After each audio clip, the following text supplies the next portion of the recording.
Using Web 2.0 tools to maintain adequate levels of student performance and in-school suspension. Hello, my name is Willis Sudderth. I currently teach health and PE at Parkview High School in Gwinnett County. This year will be my 10th year of teaching. Along with my teaching duties, I coach on the junior varsity and varsity football team. This video is a reflection and description of the Capstone Project.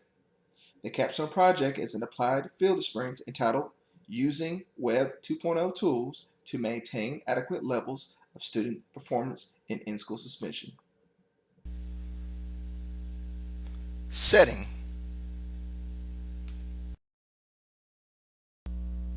Parkview High School has maintained a tradition of excellence both scholastically and athletically. The high school was recognized by U.S. News and World Report among the nation's top high schools and one of the top 20 best high schools in Georgia. The Washington Post recognized Parkview as one of the nation's most challenging schools. Academic achievement at Parkview High School ranks among the 20 high schools within the school district. While family, socioeconomic status, and student readiness impact school success, the school effect at Parkview High School is instrumentally vital to student achievement. This entails faculty and staff working collegially, collaboratively, and tirelessly in delivering instruction and addressing all student learning needs. Significant to the study is the impact of consequential behaviors on students' academic achievement. Specifically, the effect of students' access and utilization of instructional technologies during extended separations from their typical classroom environment is examined. The Capstone Project examines the benefits of student access to instructional technologies when exclusionary discipline measures are administered. Problem. Being separated from the classroom environment is particularly challenging for students who have been administered extending disciplinary consequences. The intent of the school disciplinary interventions is to preserve order and safety by removing students who break rules and disrupt the school learning environment. The consequence is intended to deter future rule infractions by the student offender and by setting an example to others. Students who are not in the classroom cannot be expected to learn. The use of exclusion as a discipline practice helps contribute to well-documented gaps in academic achievement among minorities, and frequent suspensions have been linked to an increase the risk of academic underperformance. At Parkview High School, a student can miss anywhere from one class to 10 or more days depending on the violation. A problem is evident in missed instruction and inadequately transitioning students back to their classroom. Giving Web 2.0 tools such as the e-class platform, how can continuity of construction be maintained such that students' academic performance does not decrease before returning to the classroom after an extended separation while in in-school suspension? Digital natives thrive in active and collaborative environments. Given the ever-increasing number of online environments, varied channels of communication with the teacher is essential. Blended learning in the flipped classroom are instructional strategies that must be utilized to increase student engagement. The strategies will allow teachers to integrate the best of online instruction with the best of face-to-face learning.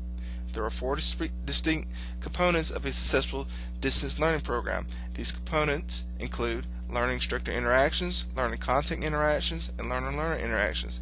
The teacher and student relationships influence this type of learning environment and increases student engagement. Ongoing communications and timely feedback on overall student performance is essential in this learning environment. Project plan.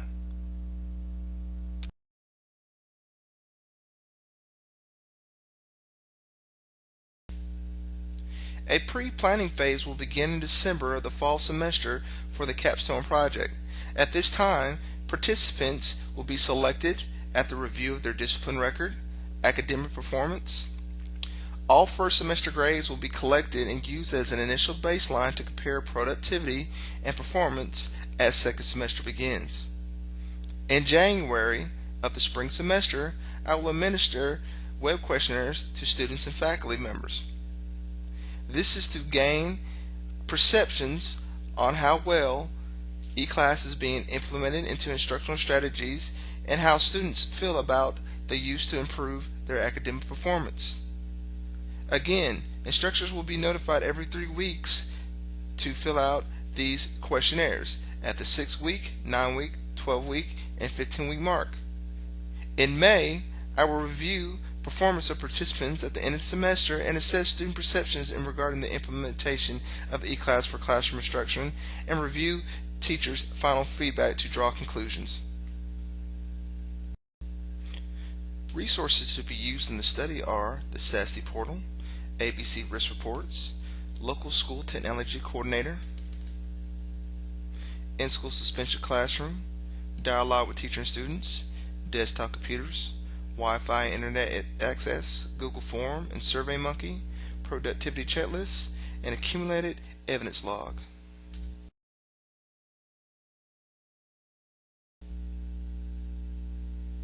Evaluation. First semester grades reveal that 7 out of the 12 students participating in the capstone study ended up passing their math class from first semester, while 5 ended up failing. Students in ISS were broken up into Caucasian, African, Hispanic, and other. Caucasians made up the majority of the students, 42%, while African Americans came in 33%, Hispanic 17%, and others were 8%.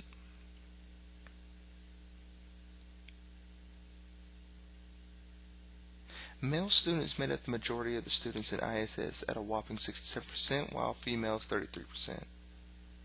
Students recorded how they access eClass. There was a 36% that said that they never, 37 that said that they rarely, and 27 that said that they frequently use eClass.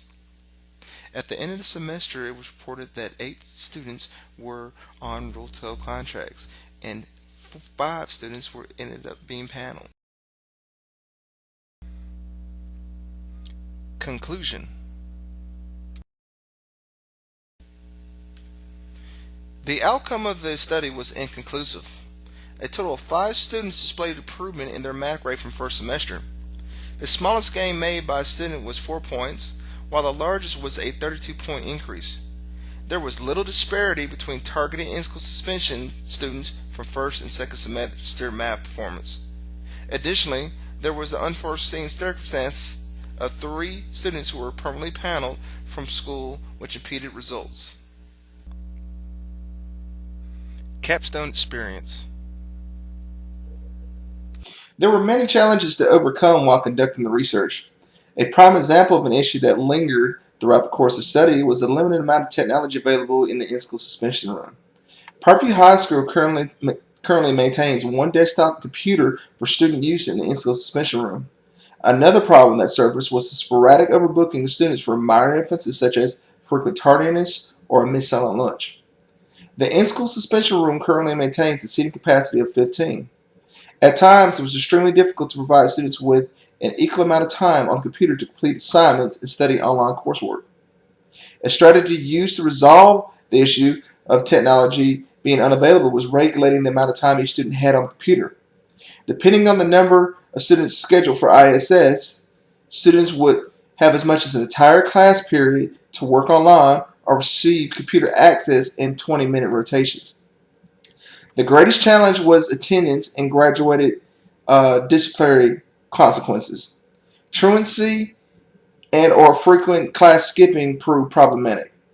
This ultimately impacted numbers in ISS as students were required to complete their time when located.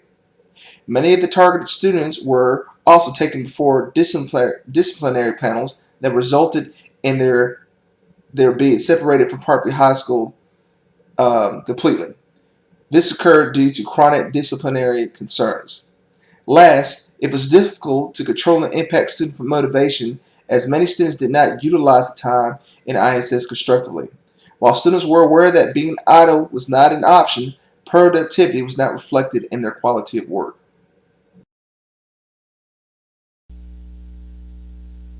Capstone reflection.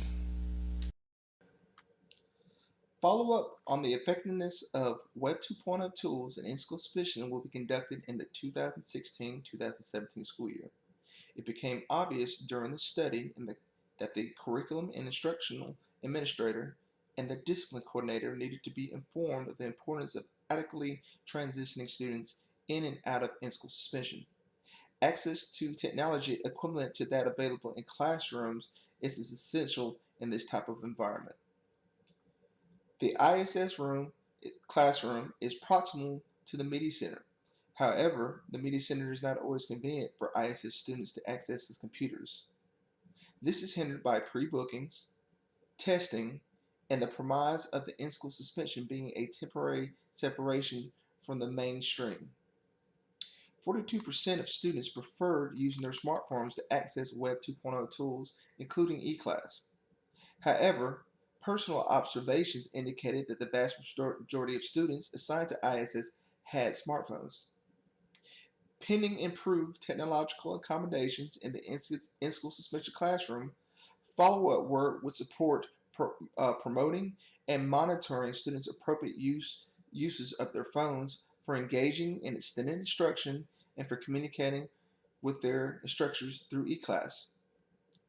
This capstone experience was a great experience, being that I am a part-time in-school suspension teacher, and it gave me lots of insight as to how instruction can still continue while students are separated from the classroom. If students were to utilize the time and actually be productive with their technology to stay